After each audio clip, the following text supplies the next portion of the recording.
I'm Colton, And I'm Kalen. and this is the Future of Thought. Free speech. It's considered by many, particularly in the West, to be our most valuable freedom.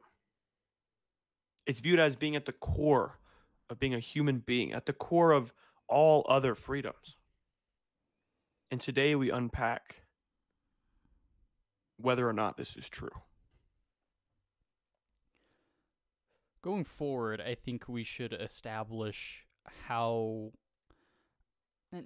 we define freedom of speech, and exactly why it's called that, perhaps, why it's a freedom, and what qualifies as speech by modern definition, and also maybe by more archaic definitions, what that means.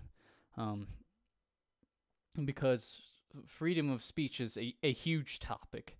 And like you said, here in the West, it plays a huge role. And in fact, it's part of a lot of the culture of people who live, particularly in America, United States. So I guess the biggest things to try to unpack first, and kind of a disclaimer that this isn't really any particularly extremely true answer, but perhaps our rendition of what these words mean, perhaps backed by a little bit of research and what others have said in the past. So when we say freedom of speech, what exactly do we mean by? I guess I'll start us off with speech, right? I guess what does it mean to you, Colton?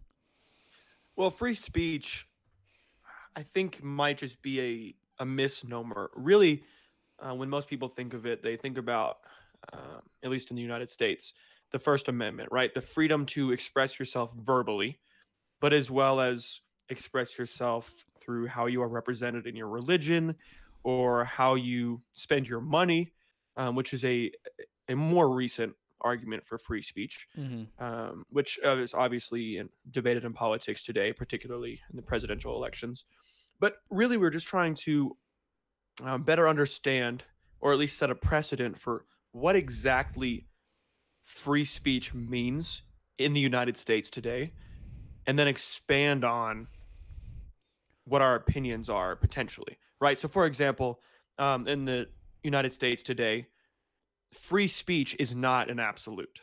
There is no sense of the ability to say anything you want in any circumstance.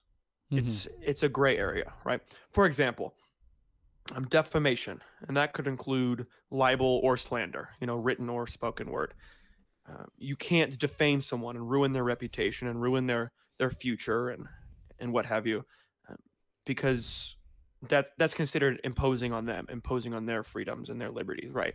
Another example would be inciting violence.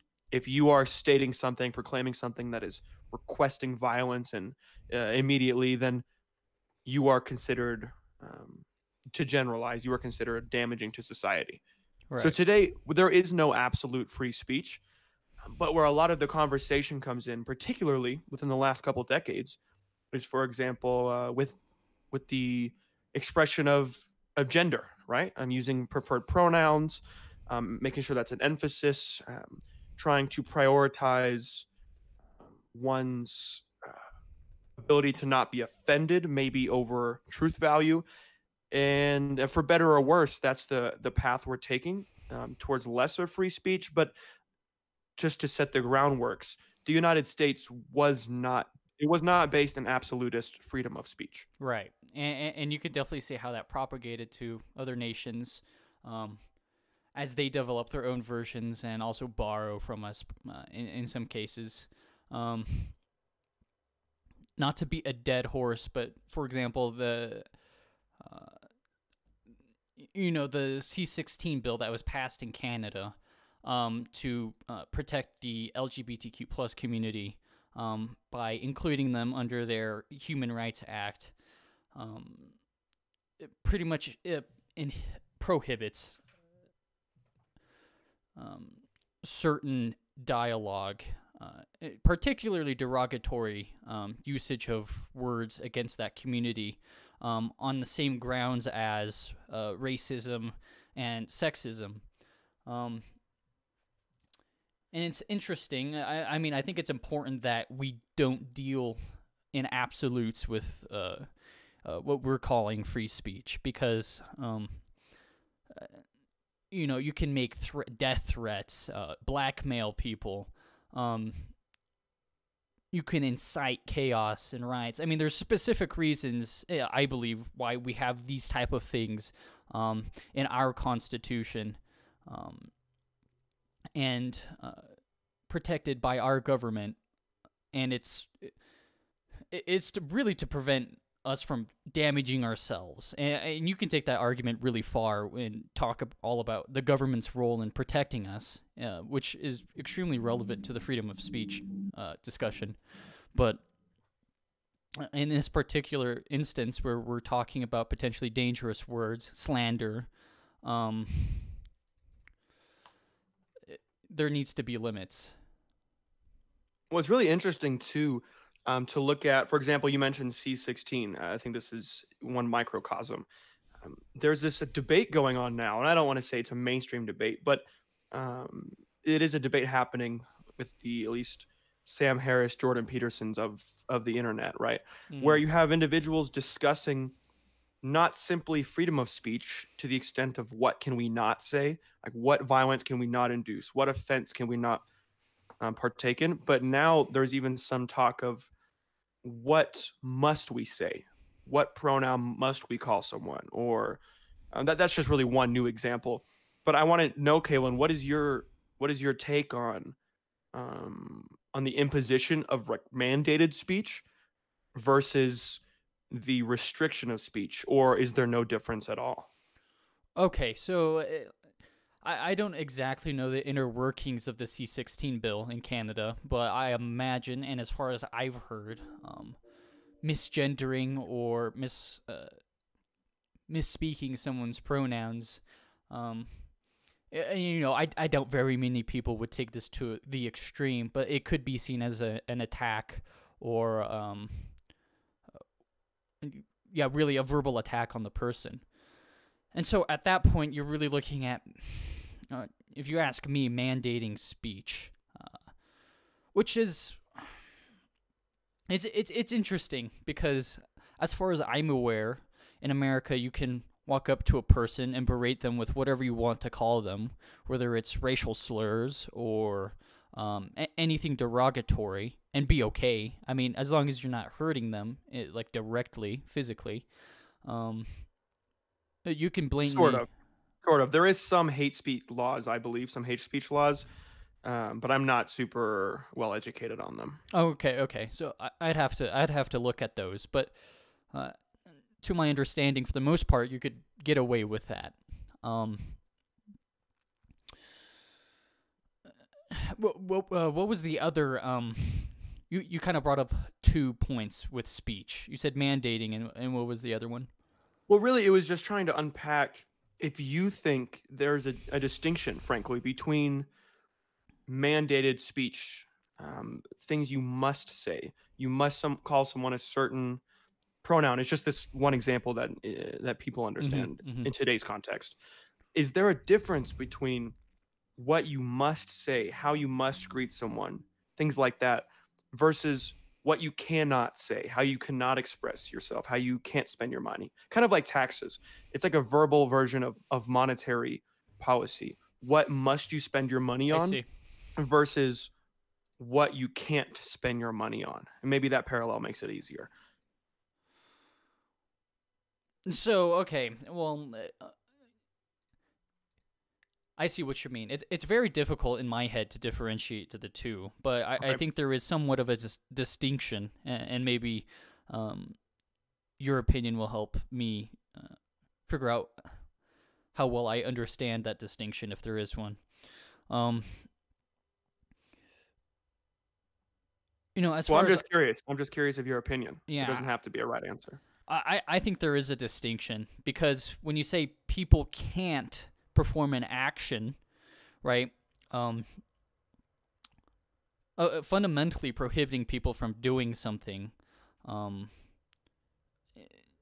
that logically makes more sense in my head than forcing them to do something, rather than telling them not to do something. It's kind of a weird distinction, but I think there is a difference, because how I understand, how we have freedom of speech in the United States, you can't say things that would, fall under the categories of, slander or hate speech to an extreme extent, and inciting riots. The prime example being yelling fire in a movie theater, screaming fire in the movie theater. Mm-hmm. So yeah, I think there's a distinction there.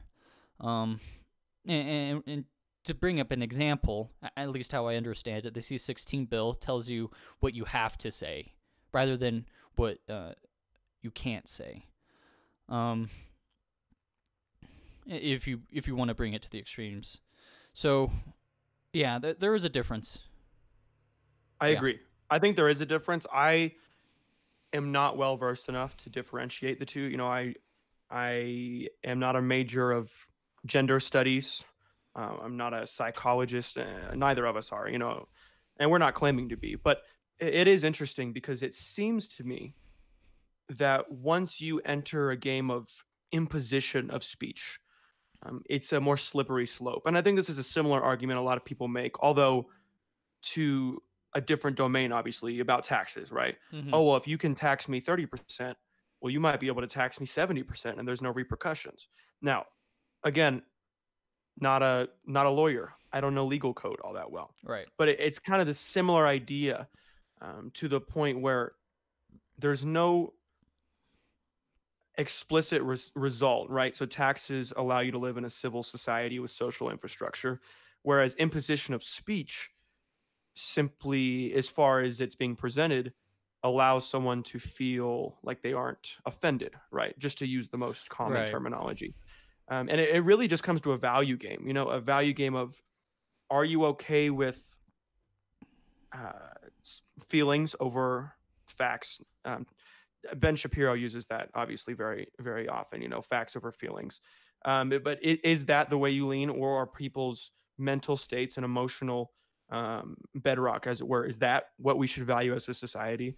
And then the other level, as I mentioned, is the slippery slope. Once you begin imposing rules, then your liberties seem to be taken away. It seems to be a zero-sum game, right? Mm-hmm. So you can, let's say you're driving along the road, to use a metaphor, and one road's under construction, right? Well, you can't go that way, but you live in the city, you can take any other road. Mm-hmm. But instead, it's you have to go west on Interstate 40. And that's the only way where you're allowed to go to work, regardless of traffic. That's what we mandate. And that may seem like an extreme, unrelated example, but I think it's the same logic. It's just, we have to understand that there might be a distinction there. And this is kind of a new argument as far as I can tell. But it's a valuable one that we need to work on understanding and make sure we don't prematurely make any conclusions. Because if we premature make any decisions, rather, because if we do, then we may have to revoke them later on, and that's never beneficial. It's just inefficient, Yeah, we're in a very interesting time, because this is kind of a side tangent, but it's gonna be relevant, and also we're gonna talk about all of these topics in the future, anyways. And so, touching base on them as we tie it into speech is obviously going to be just fine and important. But when I think of gender, right, and the current progression that is happening in regards to, for example, gender studies, its impact and how it fits in society, it's interesting. And the only other thing that I can think similar to it is sexuality. I mean, this is kind of a side tangent, but one thing that is kind of difficult when approaching, gender and sexuality is that, to my understanding, that sort of thing is kind of a, and I'm not going to speak on behalf of every single LGBTQ plus community member, or if you don't align with that community, regardless of who you are. I don't want to speak for you, but as I understand it, it's more of a choice, and sometimes it's a feeling that you can't deny, right? And to others it's a choice. But the thing that's weird is that for many people, I feel like something like that is not decided at birth versus race or sex. Those things are decided. You absolutely have no say in what ethnicity you are, because you don't get to decide whether or not you're created and brought up into this world. And so when you look at how we're approaching gender and sexuality today, we're categorizing them under race and sex, except there's a discrepancy. And in my opinion, that discrepancy lies in that I feel like they're completely different concepts. And so when you approach it from the freedom of speech category, so to say, I feel like there's a whole mess of ambiguity behind these topics, because it's kind of bringing very abstract ideas into an already abstract realm, and it's speech, because we already struggle defining exactly what speech is. So that's an interesting point, and I want to pin this down and see if I understand completely what you're saying. Yeah. So a lot of people will make the argument, and rightly so in a number of cases, and maybe the majority of cases, that gender, for example, which is just one aspect of the LGBT community, that is, although not biologically supported externally with gender dysphoria, for example, it is biologically just supported mentally, right? That's one example. Mhm. And in that case, that would be under, I suspect in your mind, a similar level of scrutiny to ethnicity and sex, as it were, just about whether or not you can impose laws and things like that. But I wonder, what aspects of the LGBT community do you think maybe aren't deserving of that same level of scrutiny because of the ambiguity? What level or what aspects of the community do you think that is? Do you think it's something that's there today, or do you think it's just a projection of their continual growth into more and more minorities to a point where they might become an ambiguous community? Or like, what exactly did you mean by that? Right. Okay. So so before I get into all of that, I just want to say that I don't think less of any of these people at all. They're still people and they're still humans, and I appreciate them, and whatever they may be doing for the world or for their friends or whoever. But the whole concept of sexuality and gender, and you bring up a good point with gender dysphoria being an actual something that people go through that's out of their hands, so to speak. So I guess the question was where I draw the line, pretty much. Yeah, like are there aspects of that community or any other facets of gender or expression or just facets of society, frankly, that you think maybe we are labeling them as to deserve a similar level of protected speech as ethnicity, but really they might not deserve that same level of speech protection because they're not quite as substantiated or something like that? Right. Okay. So here's how I look at it. This is a viewpoint that most people right of center typically share. Not that I'm necessarily right of center, but this is one that you might find is that the whole slippery slope argument of if people can continue to pressure legislation to protect them under their specific instance, why can't I, under whatever I want myself to be protected under as? So, which means you can be anything you want. You could be, you could basically break all the ground rules of our social hierarchy, our social structure, and fight for that protection, and only be a very small amount of people. And it might not even be biologically backed. You can simply think it, right? And express that you need to be protected, right? So this is excluding people where it's, in this example, out of their control, whether or not they feel the way they do. Yeah, and I can see that fear. I can definitely see the fear of the slippery slope, because one thing that's been said by a couple of other podcasters I've watched is that, the rights of these people become the responsibilities of others. I believe it's either Jordan Peterson or Sam Harris. But,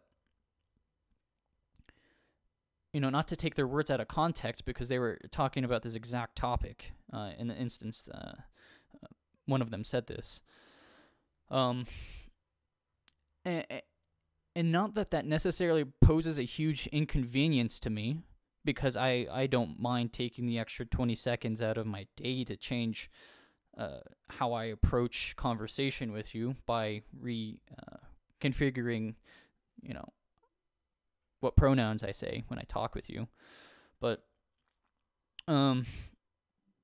it's more what we kind of sort of defined at the start of the podcast. You're imposing this upon me.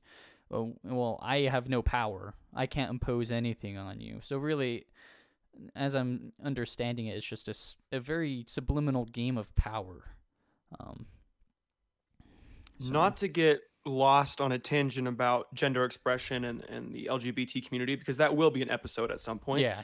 But because there are so many parallels to freedom of speech, because it's a freedom of expression in a sense, which we've kind of lumped together. Do you think there is a necessity for a truth value associated with the imposition of rules, let's say? So for example, if for like the gender example, if I heard you correctly, you are discounting gender dysphoria as something that is biological, right? You're not talking about that as being ambiguous, but you're saying more of the expression that isn't biologically based and isn't mentally based, right? So if I heard you correctly in that, do you think that this latter group, which may be a very small minority of this community, I don't actually know what those numbers look like, but for this organization or for any other that has people expressing themselves without a biological or physical truth associated, do you think that poses a harm, or does it not really matter whether or not there is a biological, physical, or mathematical truth involved to someone's expression, and then therefore they should be scrutinized at the same level as other functions, like someone who has gender dysphoria? That is because of a mental, not a mental illness, but just a mental difference, right? Everyone's different. It's just a difference, and that's a truth value associated biologically. Do you think a truth value is even necessary? And whereas someone's feelings is going to happen regardless of the objective truth associated. Right. If that made any sense. Yeah, you did a good job explaining that. Hopefully I understand it. So my answer to that is, let me see here.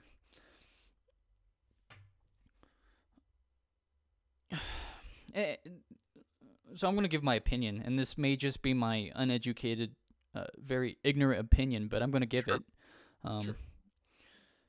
You see, when you talk to someone about sexuality, which, I mean, I don't know how often that happens, but that's usually something I don't open up about until, I'm really trusting of someone. That's not something I flaunt, especially since I am a straight cisgendered male. It's something I don't have a lot of experience of, and, I'm not... I want to be careful here, because I walk a very thin line, because I don't want to offend anyone. But at the end of the day, when I look at things like sexuality and that the expression of that, it's no different than expressing something that's really personal to you, right? That you enjoy, that you've almost made a part of you. In some cases, it is a part of you. Like, a show you love watching or a video game you absolutely adore. In my opinion, it's on the same grounds as that. It's personal and it's important to you, but you can make fun of people who love video games all day, call them nerds, call them shut-ins, right? And they have no protections. And you can call people who, watch TV shows and sit on the couch all day, whatever you want. As far as I know, I mean, not taking it to extremes. But we're in this weird area where sexuality is kind of elevated this stage. Actually, no, elevated above this stage. At least from my perspective. It's become something entirely above all of these other things that were, parts of who you are. And I know it's kind of a wide-reaching, step to go from hobbies to what people are basically defining as a personality trait, right?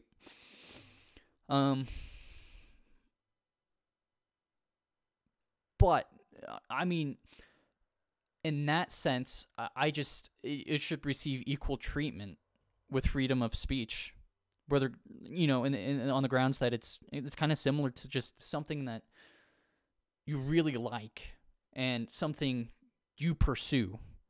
But at the end of the day, anyone can make fun of that, and that's okay. Before we continue, we'd like to make a quick announcement. We run this podcast ad-free. Of course, with a trial version of Spotify, for example, some ads are out of our control. However, we will never run third-party ads during the Future of Thought podcast. This podcast acts to promote accessible, unhindered discourse for all who listen. Because of this, we rely on you, the listener, to support this podcast. Support us by visiting our Patreon at patreon.com/thefutureofthought and selecting the tier of your choice. Regardless of how much or how little you choose to donate, you're a greatly appreciated listener. Now, let's get back to the podcast. That brings to another point that I'm not sure I have an answer for, and I'm sure there are very well constructed and evidence-based answers out there. But it brings to another point which is slightly different than the past, in that even if let's just say you want to put your hobbies, as you said, your passions, your extensions of you, insofar as the world can perceive. If your social extensions of you deserve, let's say, a certain level of criticism, or at least are able to receive it legally, let's say, and then let's say you extend that to your expression, gender or something like that, it brings up the question, really, where is the cutoff, and is it justified? For example, let's look at racism. Of course, when I say racism, I mean it in the classical sense, because today scientists, anthropologists know races are more of a man-made construct. They're not really a real thing. But ethnicities, for example, I mean it really to be synonymous with the term ethnicity. And it's interesting because ethnicities, for example, they are not allowed as much criticism. Like, you can't criticize someone on their race, as far as I can tell, in practice, as easily as you could for criticizing them for liking a certain, maybe a weird video game, right? And even just saying it sounds like they're on two totally different levels.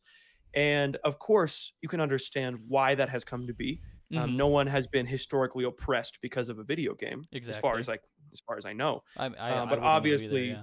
Right. But obviously, Native Americans, and to a more expansive extent, Africans transported to America, clearly there was historical oppression, and to say it was systemic is an understatement. So now it comes to today, where you have levels of systemic oppression that are much, much lessened, but are still there in some aspects, and it makes you wonder, because of oppression in the past, is that the requisite for not allowing someone to criticize you as much?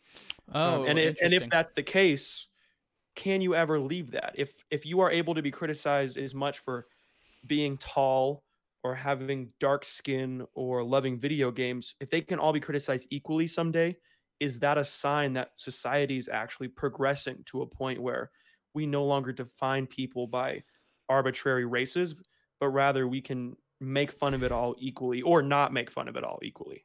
Uh, if that made sense. It's kind of in your question, you kind of voiced exactly what I wanted to say. That is funny.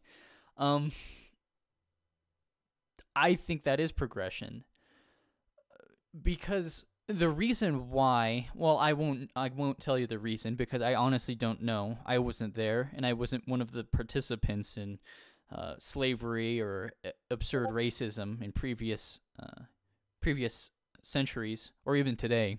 I haven't been any part of that.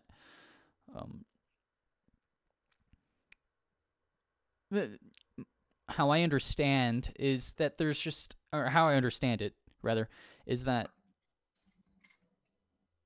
in modern day, it's to the point that most cases, racism just comes about because of the environment you're raised in. You're led to believe things. And you're going to continue to believe these things because, well, you were taught them. And if you weren't taught them, you could have been led due to circumstance after circumstance to believe them, right? It comes down to fear, in my opinion, right? You don't know a lot about, in the example of maybe like a European white male, about this different type of person. And it's kind of hard to draw parallels to, a few hundred years ago, because obviously times are so different now. And the access to information makes it so that, in my opinion, being racist is almost, I'm not going to say it because some people have their reasons, but it can be pretty darn ignorant, because you can definitely read up about people and realize that, well, genetically, we are literally the same thing. And for the most part, the only difference comes down to whatever genes you inherited from your parents, and that's literally everyone. Everyone's different in that regard. And so I think it would be a huge step in human maturity if we could look and no longer care about whatever you are, whether that's physical or mental, and be able to state, jokes, quips, anything you wanted to say, and not be attacked by it. Or not even have the urge to attack people. And this is a huge topic, because this draws into society and culture too, as we talk about freedom of speech, because it really is society and culture that kind of morphs and defines what is speech and what is having that freedom look like. And right now we're in a current stage where we want to abolish the old norms of having two sexes and being constrained to you're a boy or a girl, or being constrained into you have to like women or you have to like men. And I think that's totally fine. If you're to ask me, I just think it should be, why does it matter at all? Nothing really matters. If you really ask me, it doesn't matter what you like or what you are. If you're human and you understand the world, albeit maybe through a different perspective, but similar to how I do, then why should I judge you, regardless of, what you look like or how you think? There's some caveats.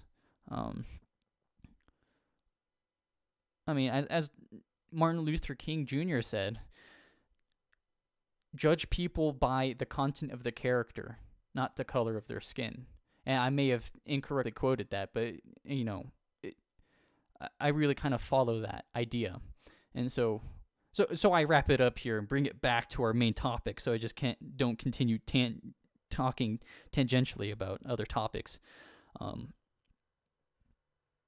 I think we need to progress towards a stage where we don't really have to create these exceptions and these exclusions for separate groups of people because they feel different ways or they like different things. Instead, we can all respect each other. I know I'm wishing upon a lucky star here when I say stuff like this. It's pretty ridiculous. It's probably not going to happen ever, but I'd like to think that that's the ultimate step towards a society and culture that has mastered true freedom with regards to speech. And to expand on that further, it's really interesting the point you really made there. Um, you throughout history have movements, right? You have obviously the civil rights movement was huge, ending with in the mid 60s. Well, I say ending loosely, but Lyndon B. Johnson, at least signing into law the Civil Rights Act, right, in the early to mid 60s. And that's a step, right? But that step wouldn't have happened without pressure Right. from these movements, without the peaceful Martin Luther King Jr. type, or just as easily, arguably, the slightly more violent Malcolm X type, but all needed potentially in these movements. And so it's very interesting because this isn't just a United States problem or experience. This is a global historical experience that you have needed movements throughout time. I was just reading Mau Mau, General China's story in Kenya about the Mau Mau movement and how they wanted independence and freedom for the Kikuyu people in Kenya to get out of British colonial rule, right? Because there was so much unfair treatment, and this isn't.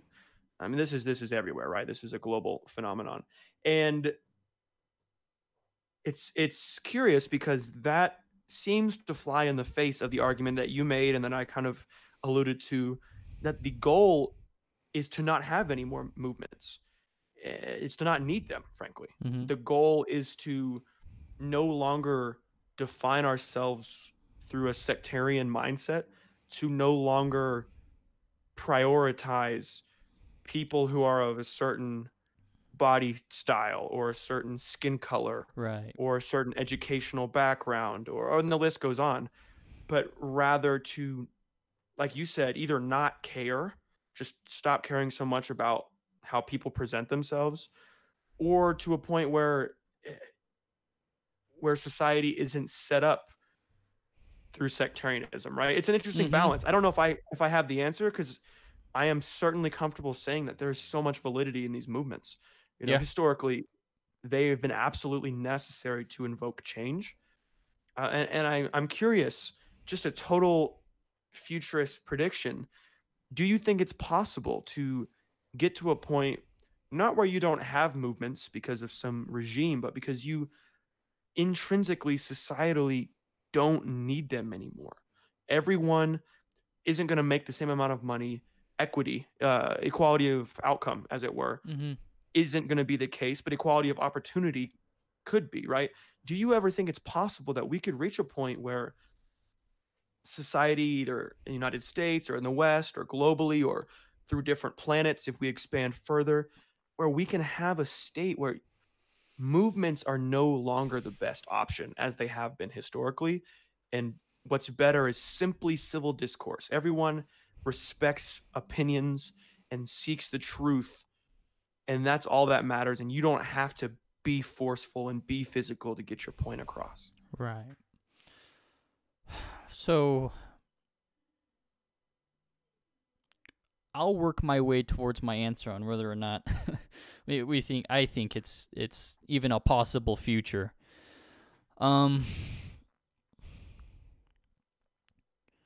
See, I'm kind of a hypocrite in that I do think these movements are great, but at the same time, I don't think they're necessary. I should clarify that before I sound like a total goofball. So I think the time has come and gone for people to spread awareness of LGBTQ+ and that mindset. I think everyone is fully aware of what that is and what it represents. And unfortunately, in many cases, it's misrepresented because obviously you have information travel that is showing extremes of this movement, which definitely deters people who are already kind of on the fence, I think now it's just time that we need to learn how to accept it. because in my opinion, I don't want it to be a big deal because it's a waste of resources to fight something that doesn't need to be fought. And the fight of, rights for LGBTQ plus, well, I think we already know the right answer. We already know the ethical and moral answer to that. And it's, if you ask me, it's that obviously they're people. They should have the same protections as everyone else. This shouldn't be a concern that is, consuming resources. And that sounds insensitive, because in some places you still have very bad conditions for people like this. And so maybe the movement shouldn't be to continue exposing the world to this movement, but instead exposing these bad people and shaming them, which is kind of backwards. But I mean, if we really want to foster acceptance, I think a different move needs to be taken. And maybe it's not shaming people that disagree, because that's horrible. That will just get them to disagree with you more. But I think it's possible. I think it would require huge societal change, and I think it would require very interesting definitions of freedom of speech. Well, I think it would eventually lead to the truest form of freedom of speech, which is you can say whatever you want, and as long as you're not legitimately hurting people continually, then you're good. I mean, it would come down to if someone says something to you and you're like, yo, don't say that, and then they agree and say, oh, you're right, I'm sorry, dude, I won't say that in the future. I mean, what a nice goddamn world that would be. But unfortunately, that people usually aren't like that for whatever reason. I don't know the answer to why people are like that, but people are like that. They will continue calling you racial slurs if they don't like you. It's interesting because this problem has not fixed itself. There are lots of problems in what I'm about to say, but in some ways has given a potential pathway forward. And this example is free market capitalism. And let me explain. I am not a proponent necessarily of absolute free market capitalism. Incentives are sometimes necessary to do research and development for a new vaccine, right? So they get a part-time monopoly, right? Or natural monopolies exist. So these things I'm not arguing against per se, but just as a generalization, let's look at a company, right? You have online resources where you can rate hotels. Let's talk about hotels. Okay. You go in, you talk with one of the managers, and they are just an absolute asshole to you. They're disrespectful. They don't listen well. They didn't break the law per se. They didn't steal your money, but they were just on the surface and generally bad humans, right? They were just disrespectful. Now, you're not going to sue them, most likely. You could, I guess, but you may not have any bearing to get a refund or recoup legally. But the thing you can do is you go to TripAdvisor or whatever websites exist, hotels.com, I don't know all of them, and you give them a bad rating, right? And then through the natural course of this manager having a job, their ratings get worse and worse, and less people use the business, and then that incentivizes the business to fire you, right? So that seems, it's very surface level and disregards so many caveats, but that almost seems to be a similar parallel that you could draw with free speech.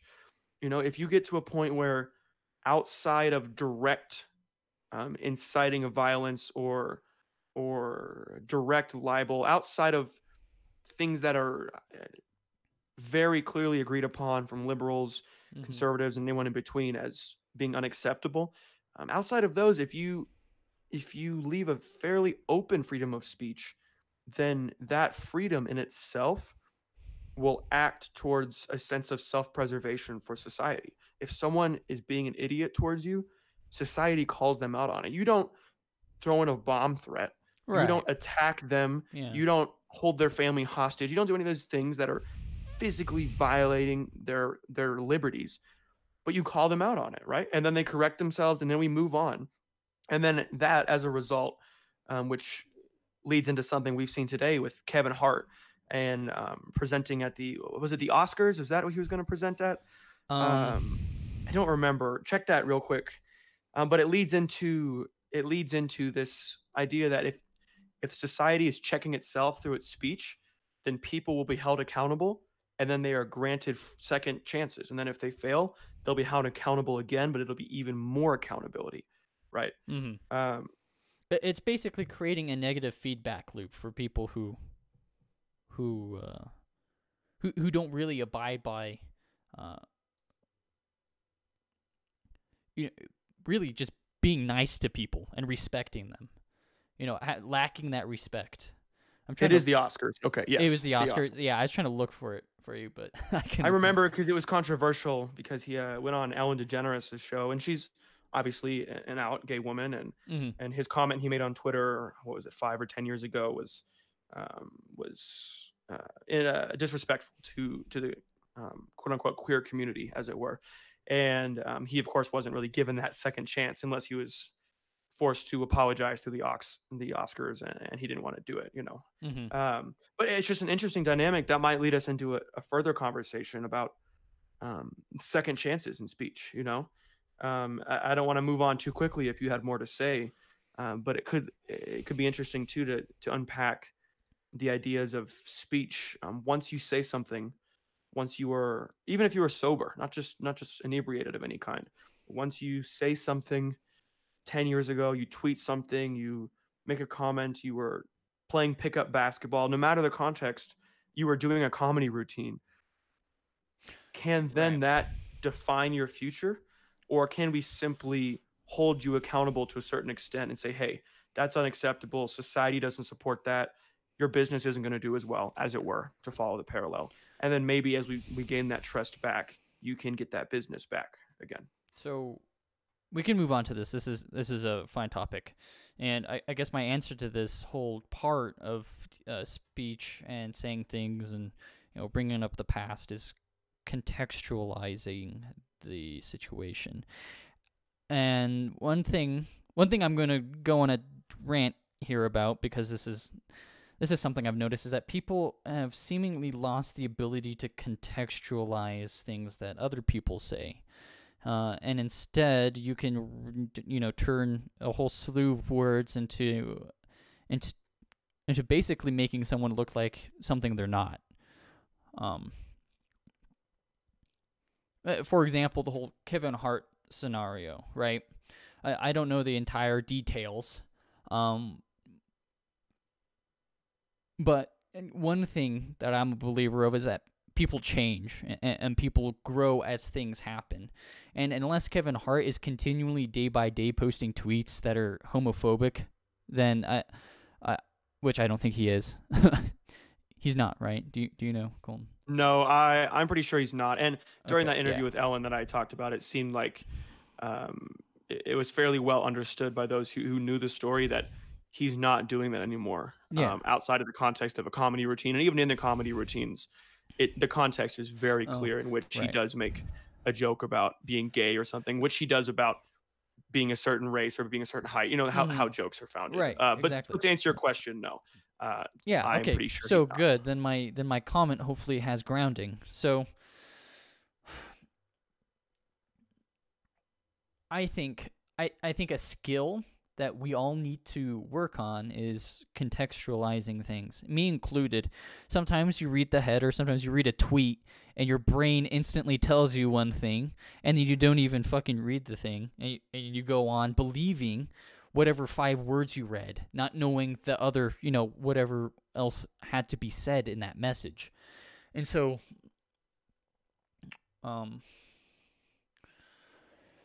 for example, right, since I'm studying aerospace engineering and I've been into astrophysics for a long time, it's like seeing the title of a scientific journal or article called Black Hole Discovered, and then going home and saying that we took images and we know what black holes look like. It's not necessarily the same thing, right? We could have discovered them and know they exist, but we don't know what they look like, and we don't have pictures of them. And so instantly, you innocently and accidentally took something and broke its context. Oh, okay, so now we know what black holes look like. And whatever artist's rendition may have been on that article is now what people believe to be the real thing, when it couldn't be.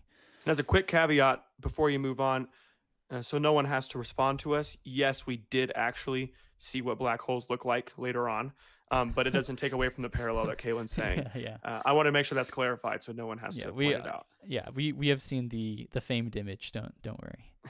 So,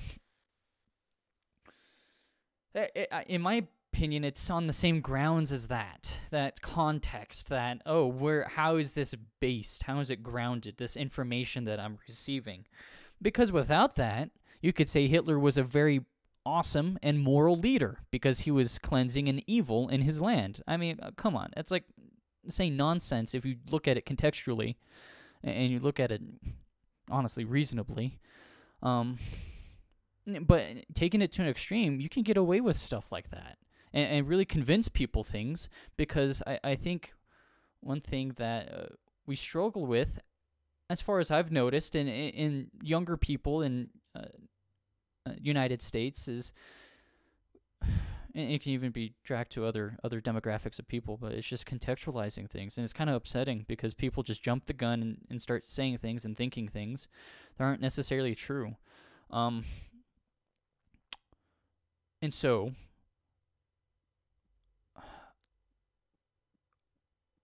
is it okay to bring things up from the past?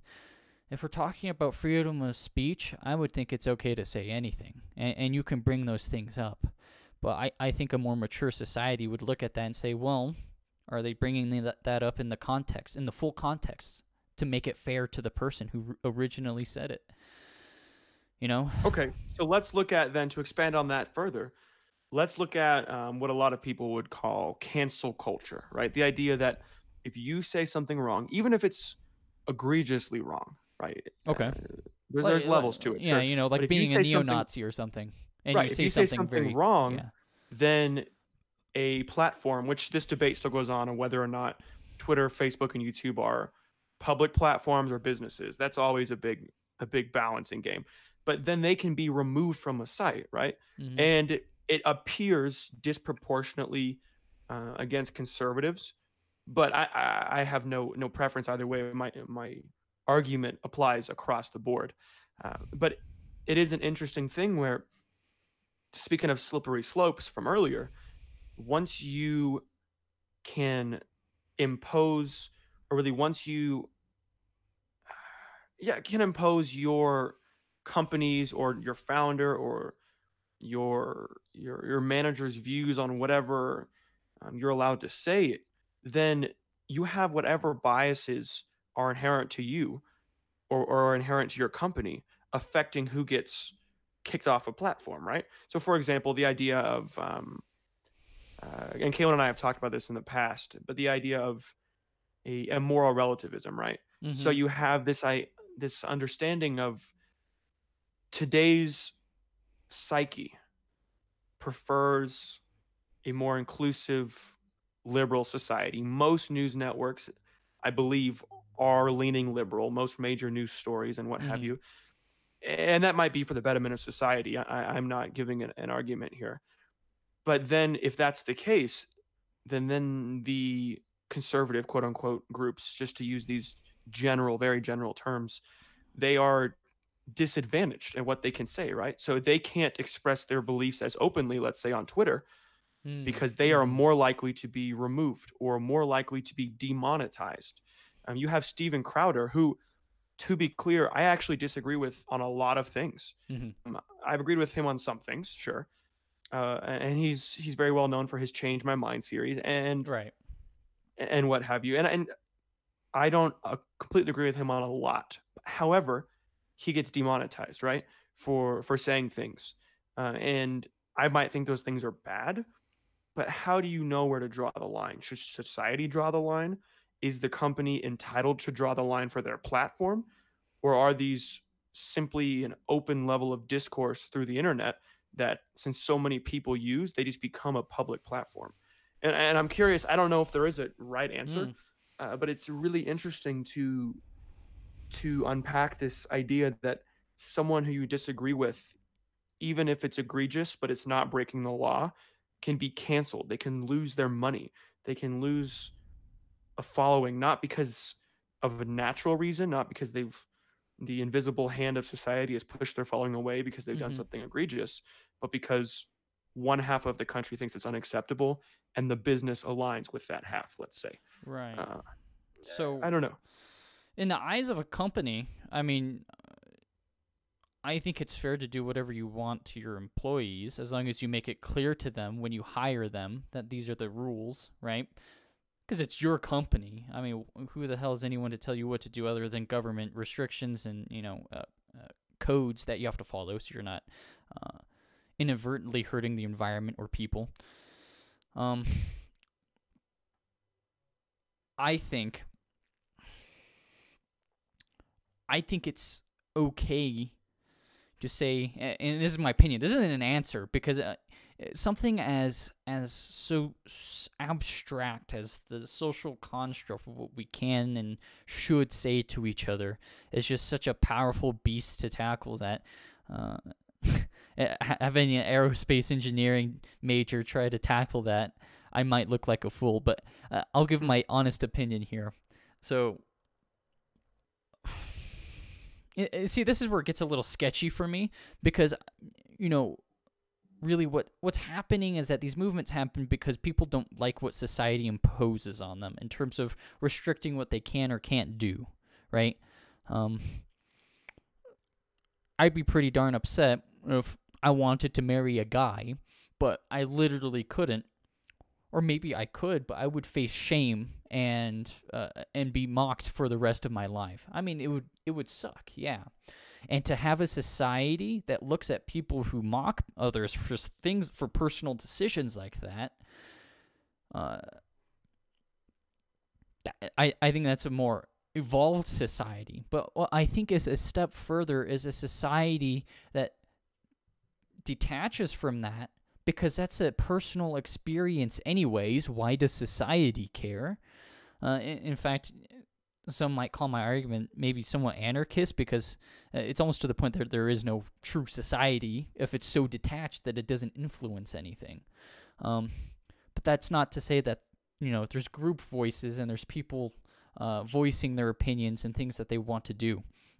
Instead, we don't associate that with the person. I kind of talked about this in one of our previous episodes, where we were talking about personal identity versus political identity, right?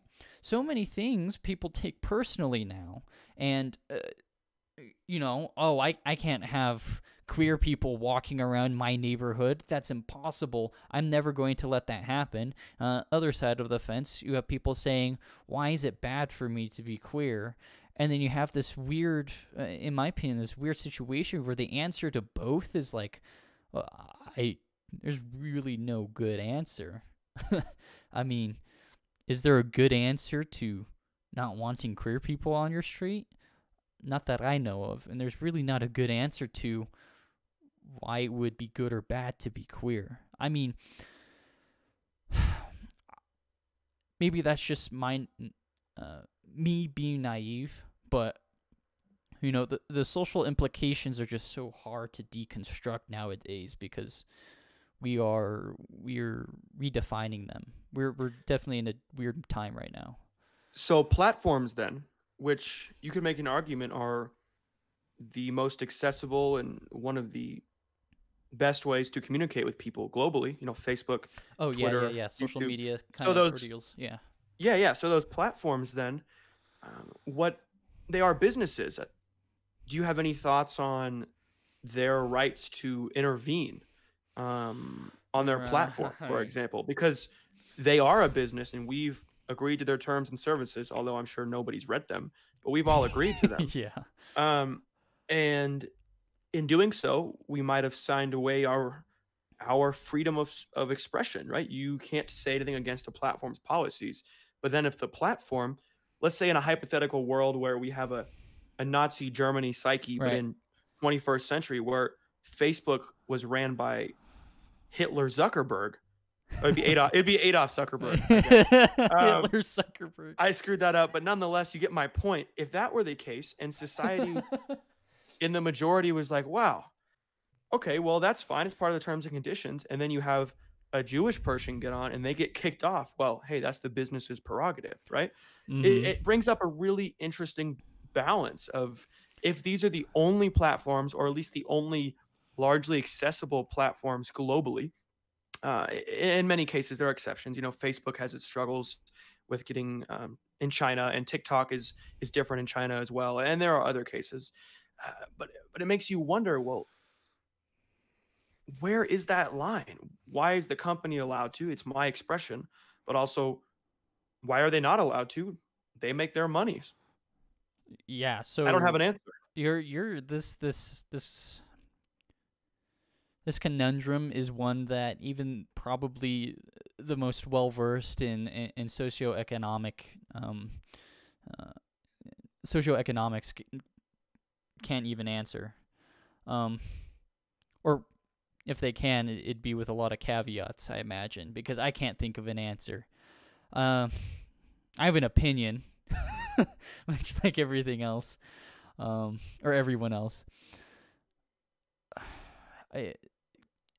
And again, we live in a weird time, I mean, luckily I'm not sitting here praying to God one of my 13 children live without dying from some sort of plague or bacterial infection. And luckily I'm not having to carry buckets of poop out of my house to spring clean. But we live in a time where we have to sit here and ask our questions in a digital age of, well, yeah, a company can do whatever it wants. And in capitalism, competition is typically promoted, and you're going to typically have a lot of variety in your options and choices, which is great. I love that. I love being able to see the 27 different ads for insurance on the television, and I get to pick and choose what I want and work with them. But then you have things like YouTube, right? You have things like Amazon. You have basically mega corporations that have established a strong foothold across the entire world. And people willingly go through this single funnel point of usage. In an example of YouTube, I bet you most people watch their videos on YouTube. I mean, rarely you'll get Vimeo users. I don't know how many people use Vimeo. I mean, occasionally I get a link and it's Vimeo, and I'm like, oh, this exists. But at that point, you kind of forget that it's a company because it's daily use. It's like drinking water. You're like, oh, I mean, it's normal. It's the only one there is. And so now when they start controlling things, you get this, yet again, another ambiguous situation that is so confusing and hard to answer, because now, as much as I support a company doing whatever it wants, and when you agree to those terms, you fall under their jurisdiction in terms of when you're on their platform or you're servicing their goods or what have you. But it's difficult now because you have things like YouTube, and they can censor you, and it can be very troubling because YouTube is often seen as a very free platform. At the end of the day, I haven't read YouTube's terms and services, so if in there it says we are a free platform and then a shift and then tab, a line down that says, but also we can restrict what you say, then, I mean, that sucks. I don't know where else I'm going to go. That's kind of the problem with that. Well, let's take this to an even lower level, just because it's interesting. Facebook's a really notable example, and this was brought to the forefront of the culture's mind during the last election for president, right? Oh, yeah. The Cambridge Analytica scandal is the most notable example of this. But advertising, targeted advertising. Right. Obviously, targeted advertising in a number of senses is legal. Price discrimination, as it's called, there's 3 levels of price discrimination, and geographic price discrimination, for example, is a legal thing, right? And it's interesting because even further, once Facebook, for example, and I'm not just talking about Facebook, but this is just what people understand most recently, once they have so much data and metadata on you, and they understand your preferences, your likes, they can sometimes understand your subconscious better than your average lacking self-aware human. For example, you hear that story of there was a woman who learned she was pregnant before she got tested because her shopping and search tendencies were correlated really strongly with other pregnant women. So then Facebook started giving her ads for diapers and whatever other baby products she received. I don't know exactly what ads she got. And it's really interesting because on the surface, it seems like, well, that's a benefit to me because you have my expression, you have analyzed it, you have monetized my expression, and maybe I'm okay with it because it gives me more ads that I like to see. But at the same time, it can be sold to third parties and it can be used to influence something as foundational to a Western democracy as a presidential election, which is what we saw in the case of Donald Trump and Hillary Clinton. Aside from the Electoral College winning the election, that's a different conversation. Yeah. But for the sake of simplicity, it affects your mind in a way, as really, really good marketing does, that you don't even know that your mind has been changed because of what you've seen. But the people who are running the ads know it's doing this to a select number of people in the world. And that for me is an easier conversation to have, although it's more complex in some ways. It's easier to self-evidently say this is kind of unacceptable, you know? Okay, yeah. But to be fair, as a caveat, I'm one who's relatively anal about data security and things like that. But yeah, I'm just wondering if you have any thoughts on using someone's data, and not just kicking someone off a platform, but using their data to, literally manipulate, to coerce, not persuade, but to coerce their opinions without their knowledge. Because I bet you, again, I haven't read them, so maybe this is the user's fault in some way, but in the terms of service, I'm going to bet you it doesn't say, hey, we're going to do our best to manipulate you to make a profit from a third party. Right. They probably would say it in a nicer way, but they'd also probably say it in jargon that no one really understands, I don't know. Do you have any thoughts on that?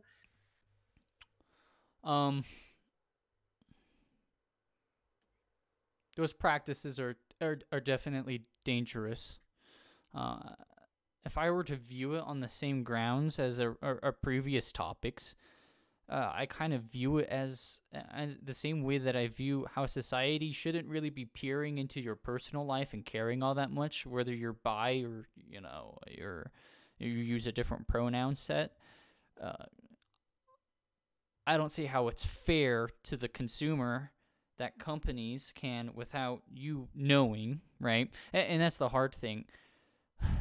God, you know what I realized? I've realized we really do live in very weird times. I've said it about 27 billion times this episode, but the more we talk about different things, the more I realize there's just circumstances that we've never seen before.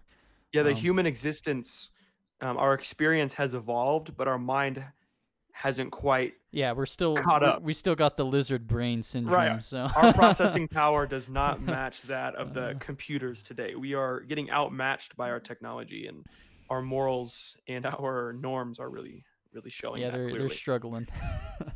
So, that's a beast to tackle. I mean, I think it's unethical. I don't think it's fair to the consumer, and it needs to be.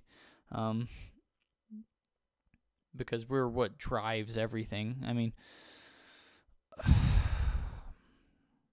I can see how people see it as a convenience. The danger, as you said, though, is when they sell it off to someone else, and it becomes part of something that you never even wanted to be a part of, but you had no choice because whether or not it was in their terms, which it could have been, but just in language that you didn't understand, your information was going to be sold off, and sometimes illegally, many times, unfortunately. But I mean, I personally think there should be legislation to protect people against things like that. I mean, on the topic of freedom of speech, I mean, there's definitely an easy to draw line there. That's that type of marketing, that type of information spread and information gathering. I mean, maybe gathering the information is okay, but companies need to be more transparent with their consumers about what the hell is happening with their data. Like you said, our brains are not evolving as quickly as our technology, and for good reason, because nothing does naturally. I don't remember the last time I saw an alligator, evolve wings in 100-year time span. I mean, hopefully I didn't see that because I would be really old by now. But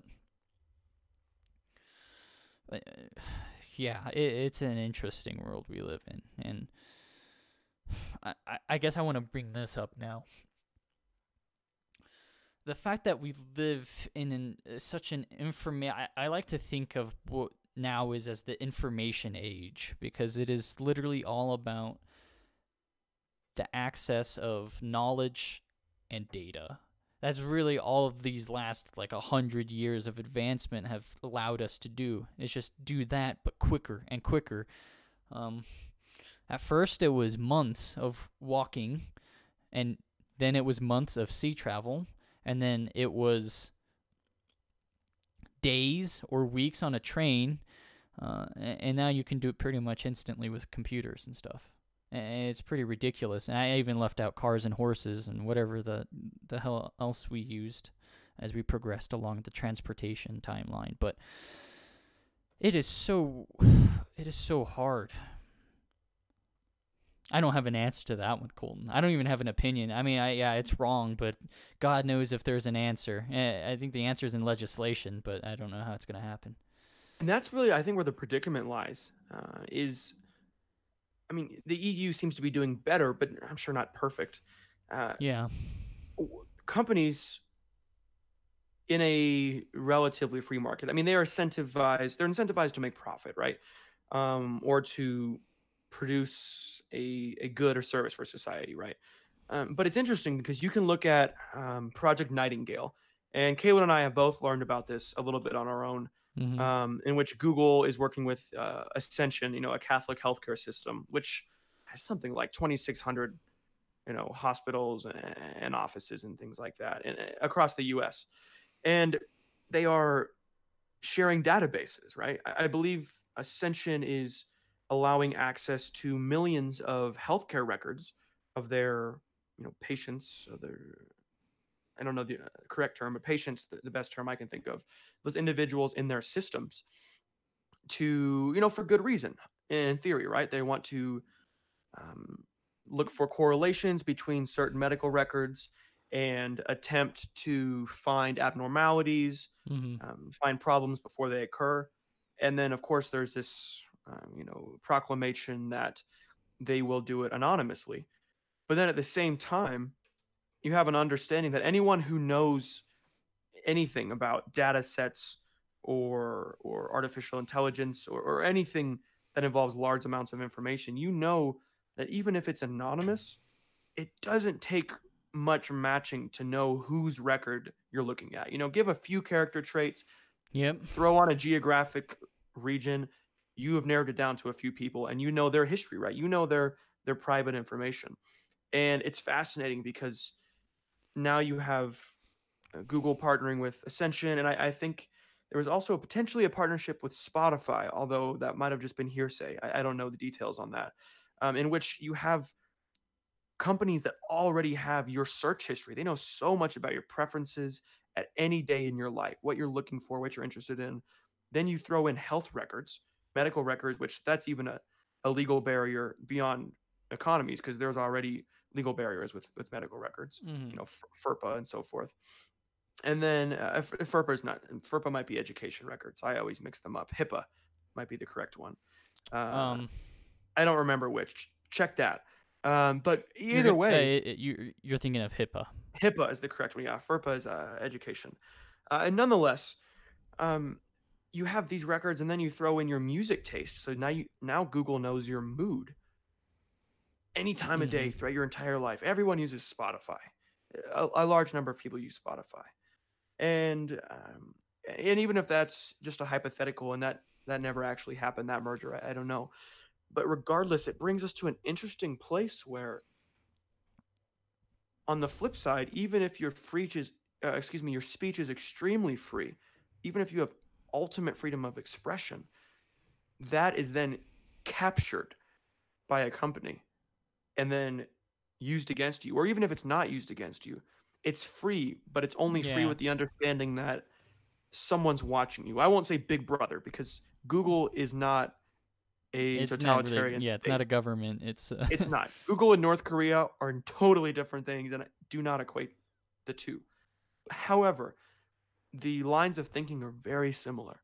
And it's just an interesting predicament where, if you have the knowledge that someone's watching, someone has your information, then are your thoughts truly free in that circumstance? And I think a strong argument could be made that it's not. Your freedom only goes as far as you believe your repercussions won't. If Mhm. you think, like the homage, you can move your fist anywhere you want until it hits my face. Then you have lost the freedom to move your fist. It's that same idea. You can say whatever you want, but with the knowledge that a company or a country or a police force, as we heard about with using ring cameras, to capture criminals and so forth, Mhm. um, is your expression truly free in that case, or is it hampered by? Is it dampened with the knowledge that if I look up something that I'm curious about, but someone doesn't like it, or it gives out personal information, then maybe I should make that decision. Your expression is then limited. It becomes the imposition we talked about Mhm. early on in the episode with gender specifically. Right. You Eh, then are given less yeah, options. and instead of it being driven by society, it's now driven by the pressure from a company. It's really just shifted from the pressure of other people to um, having unwarranted consequences with a company. So yeah, you've just brought up a whole other world, which is not too dissimilar to our own already. That It is. Yeah. I um, mean, Project Nightingale is recent, but I mean, it's real. It's a real mhm. life thing. And that's just one example. I'm not calling out Google. The same thing happens with Amazon, tracking Oh yeah. data. Oh, so many companies. It's Yeah. unfathomable. Just get Google Analytics set up through your Gmail, and you can see how much you have access to, Yeah. even Oh on the my most God. simple level. It's It's absurd. shocking. Yeah. Yeah. So let's try and wrap it up here. We only had we've been going for an hour and 20 minutes about. Okay. So yeah, with regards to freedom of speech, freedom, truly having the freedom is it gets more difficult as technology advances, as we continue to find more uses to collect data, is how I'll say that, which is really how most technology is used. So as technology increases and progresses, it's going to get increasingly difficult to not necessarily have the freedom to say whatever you want, because you can say whatever you want, but feel that it's okay to say whatever you want. Which in my opinion, we're doing a bad job of societally, and also this up and coming threat of with companies. So that's a double-sided blade that is coming right at us, unfortunately. I would like to challenge those of you listening to this podcast. Think about, and you don't have to have a for sure answer. I mean, Kaylin and I just bounce so many ideas and devil's advocates off each other. Mm-hmm. But think about what it means to you, if you haven't already, to be able to speak freely. And again, freedom of speech, to express yourself clearly and freely, to practice your religion freely, to spend your money freely. Think about what it means to you in these different facets to express yourself how you want to, and try to find that balance on the spectrum for yourself where you maybe you find that your freedom of speech is so much more important because of the slippery slope. Or maybe you find that people's sensitivities and their emotions and their psychology is what's more important to society and its growth. But I challenge everyone listening to not just take our word for it, not just take whatever opinions we have, because they are, of course, shaped only by our experiences, and they are shaped by each other, as we talk quite often. But just introspect a little bit. Go lay on the grass and look at the stars if you're bored, and then just think, what does this mean to me? Is it important? Is it worth fighting for, or as we mentioned, simply talking about? And if it's something you value, try to understand why. You know, maybe it could be a conversation around the kitchen table.